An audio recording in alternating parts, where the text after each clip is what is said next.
بسم اللہ الرحمن الرحیم. احمد صدیقی اپنی خصوصی رپورٹ کے ساتھ حاضر ہے، اور خصوصی رپورٹ اور تجزیے کے ساتھ. سری لنکا کے انجینئر کے قتل کا سانحہ بہت المناک ہے اور شرمناک بھی ہے. اس میں جس حد تک فیکٹری کے وہ مزدور، وہ لوگ، وہ ہجوم قصوروار ہیں، اسی حد تک پنجاب کی پولیس اور تمام سیکورٹی ایجنسیاں انوالو ہیں، وہ ملوث ہیں، وہ بھی ذمہ دار ہیں. میں یہ بات اس لیے کہہ رہا ہوں کہ اس واقعے کے فوراً بعد جو لوگ اسلام کے حوالے سے کچھ قد رکھتے ہیں، کچھ نفرت رکھتے ہیں، اور خاص طور پر امتیاز عالم صاحب، انہوں نے جس غلاظت اور غلاظت فکر کا اظہار کیا ہے وہ بہت افسوسناک ہے.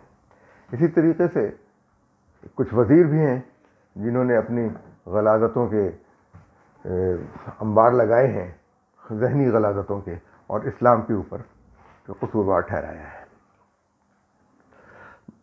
یہ رویہ فوری طور پر، فوری ججمنٹ، فوری فیصلہ، بغیر کسی تحقیق کے، یہ ہمیشہ ہوتا رہا ہے. لیکن یہ حکومت، اگر ہم اس کا تجزیہ کریں کہ یہ کس حد تک قصوروار ہے، یہ پاکستان میں غیر ملکیوں کے قتل اور اس کا الزام ان ایسے تنظیموں پہ لگانا، ہو سکتا ہے وہ نام انہوں نے مسلمانوں جیسے رکھے ہوں اور وہ کام کر رہے ہوں، لیکن اس کے نتیجے میں اسلام کو قصوروار ٹھہرانا، تو آپ یہ سوچ سکتے ہیں کہ مقصد کیا ہے. مقصد یہ ہے کہ پاکستان میں کوئی غیر ملکی آ کر کام نہ کرے،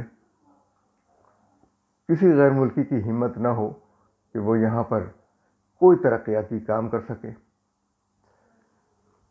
اس حکومت کے دور میں چینی انجینئرز کی بڑی تعداد قتل ہوئی ہے.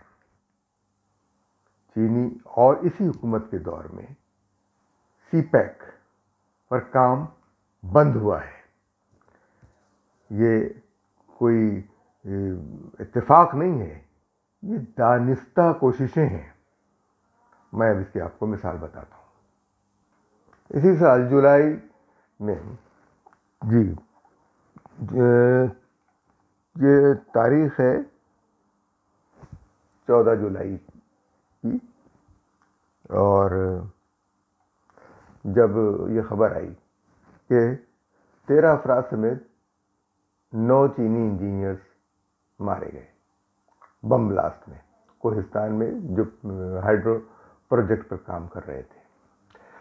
یہ جولائی کا مہینہ تھا، اس میں مارے گئے. ان کی سیکورٹی، ان کی حفاظت کے لیے اس سے معلوم ہوتا ہے کہ کوئی خاص انتظام نہیں تھا. جب وزیر اعظم کی گاڑی نکلتی ہے تو اس کے ساتھ 50-60 سیکورٹی گاڑیاں ہوتی ہیں. ہمیں وزیر اعظم، یہ وہ وزیر اعظم جو ہماری بجلی مہنگی کر رہا ہے، جو ہماری پیٹرول مہنگا کر رہا ہے، ہماری توانائی کے تمام ذرائع میں ہماری چیزیں مہنگی کر رہا ہے، اور وہ انجینئرز جو ہمارے لیے بجلی پیدا کر رہے تھے ان کو گولی ماری جا رہی ہے 4 دن.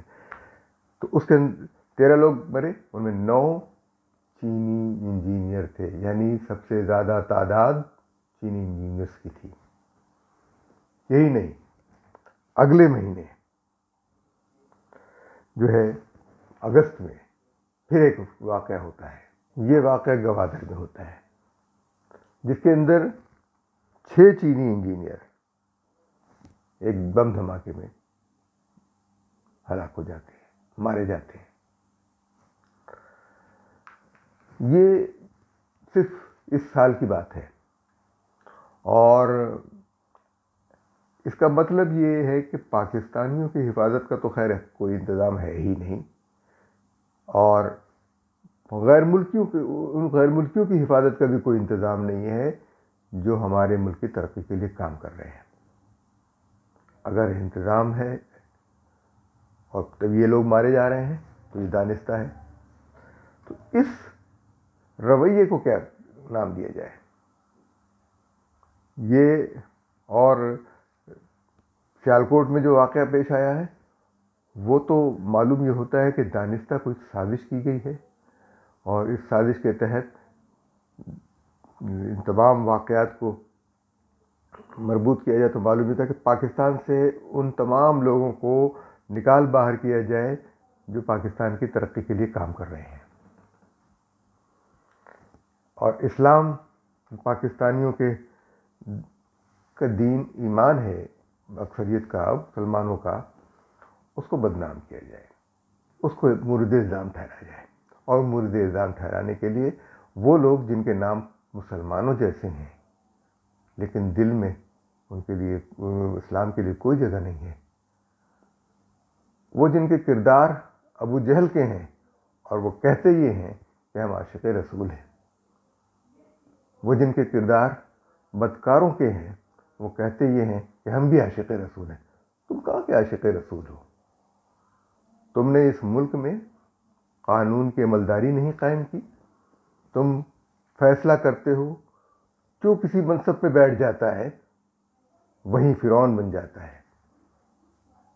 معاف کیجیے گا، جج اپنی جگہ فرعون بنے بیٹھے ہیں، عدالتوں سے ایسے فیصلے آ رہے ہیں جن سے عوام کو نقصان پہنچ رہا ہے۔ اب ان کے بنیادی حقوق کو جن کی ضمانت پاکستان کے آئین نے دی ہے اس کو ٹھیس پہنچ رہی ہے۔ پاکستان کا آئین کہتا ہے کہ کسی سے اس کی چھت نہیں چھینی جائے گی اور جائے کہ وہ قصوروار ہو، لیکن قصوروار ہونے پر بھی اس کا فیصلہ کون کرے گا؟ یہ تو وہی ہے کہ ایک زمانے میں فیصلہ ہوا کہ اس جرم کی سزا میں مجرم کو پھانسی دی جائے۔ جب مجرم کے گلے میں پھندا ڈالا گیا تو چھوٹا پڑ گیا، مجرم سے کہا گیا کہ یہ پھندا تو چھوٹا پڑ گیا ہے، اس لیے اس موٹی گردن والا آدمی تلاش کرو جس کی گردن میں یہ پھندا فٹ آئے۔ تو یہاں عوام کی گردن موٹی نظر آتی ہے، اس میں یہ پھندے ڈالے جا رہے ہیں۔ ہمیں تو یہ دیکھنا ہے کہ اللہ کی لاٹھی کب بولتی ہے، وہ بے آواز ہے۔ اس حکومت نے جس طریقے سے پاکستان کی ترقی میں کام کرنے والوں سے انتقام لیا ہے اس کا کوئی جواب نہیں ہے۔ گزشتہ سال پاکستان میں اس پی ٹی آئی حکومت کے دور میں 2020 میں 1319 واقعات ہوئے تھے دہشت گردی کے، اور ان میں 169 لوگ مارے گئے تھے،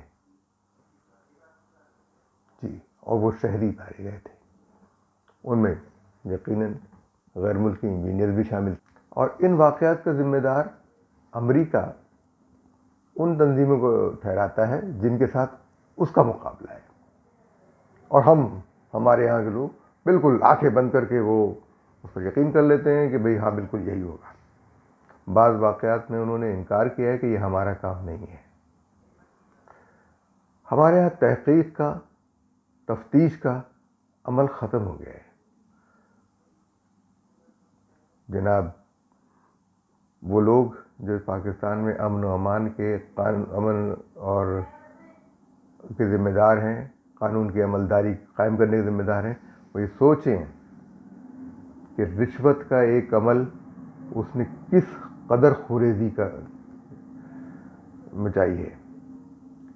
پاکستان میں تمام جگہوں پر پولیس کے رشوت لینے کی وجہ سے ملک میں امن و امان نہیں ہے۔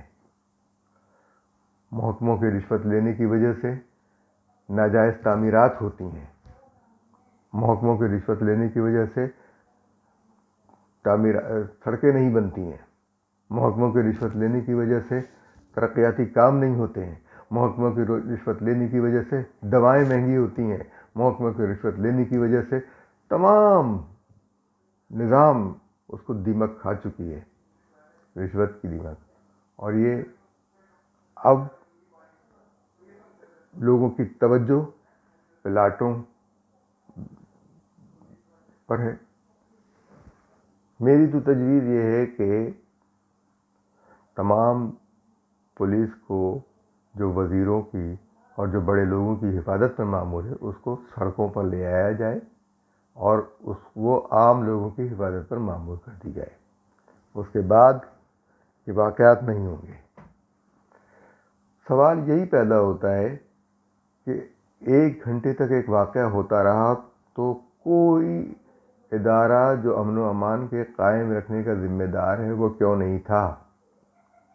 جب اساتذہ مظاہرہ کرتے ہیں، ان کی تعداد ہزاروں میں ہوتی ہے، تو ان کے اوپر پانی کی بوچھار کی جاتی ہے، واٹر گن ان کے اوپر برسائی جاتی ہے، ان کے اوپر لاٹھیاں برسائی جاتی ہیں. نابینا لوگ مظاہرہ کرتے ہیں تو ان کے اوپر لاٹھیاں برسائی جاتی ہیں. یہ صرف یہ پولیس کمزوروں پر استعمال کرنے کے لیے ہے، صرف ان لوگوں پر استعمال کرنے کے لیے ہے جو اپنے حق کو مانگنے کے لیے آتے ہیں. وہ صرف ان لوگوں پر استعمال کرے جن کا گھر لٹ جائے تو وہ یہاں تک کہ لاپتہ افراد کے لواحقین تک کو مارا گیا ہے.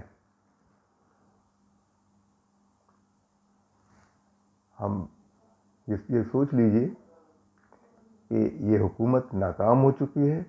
اس حکومت کو اب کہ بس کی بات نہیں ہے. یہ بہت خوفناک صورتحال ہے. اب بھی اگر اس کو نہیں سنبھالا گیا تو معاملات بہت خطرناک ہوں گے.